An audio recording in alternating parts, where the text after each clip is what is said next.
spoke of, Congress party continues to mock the Prime Minister's first ever visit to Srinagar after the abrogation of Article 370. This is Jairam Ramesh of the Congress, who's posed 4 questions to the Prime Minister on this visit. He says he'll talk big, resort to coercive tactics to mobilize large crowds. So that's Jairam Ramesh of the Congress speaking of the Prime Minister's visit to Kashmir Valley for the first time in his second and last innings, he says. And 4 questions have been posed by the Congress leader, who's also asking when will full statehood of J&K be restored? When will elections to the J&K Assembly be held? How much investments signed on the paper have actually been converted, so on and so forth. So there are 4 questions that have been posed by the Congress leader. Let me quickly go across to Swati joining us with that detailed reaction. Yes, Swati. Just like you mentioned, Prithwin, even before the Prime Minister has spoken, he's addressed the gathering.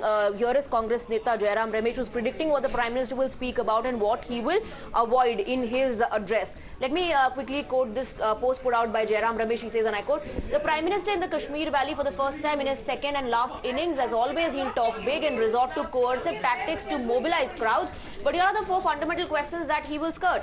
Number 1, the term of the 4,892 panchayats and 316 block development councils in Jammu and Kashmir expired in 2024 Jan. Why has the Modi Sarkar made no effort to conduct panchayat and block elections? Number 2, when will full statehood to Jammu and Kashmir be restored? Number 3, when will elections to the Jammu and Kashmir Assembly be held? Number 4, how much of the investments signed on paper have actually been converted to projects on ground and provided employment locally? Can you name one project or one investment that has fructified since 2019? Now we'll have to say if the Prime Minister already has taken note of this, and would he be responding to this?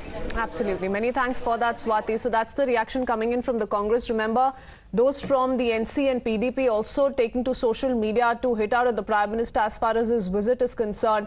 Though the Prime Minister's address is going to pretty much focus on development, it's going to focus on sectors like agriculture and tourism in the valley and how it's all changed ever since Article 370 was abrogated. This is the kind of politics that also continues to be witnessed. To give you a quick reminder, Mehbooba Mufti of the PDP said that the government employees are being herded at 5 a.m. in sub-zero temperatures into vehicles at Budgam district, stand ferrying them to the Prime Minister's rally, calls it disheartening to see the employees being forcibly mobilized.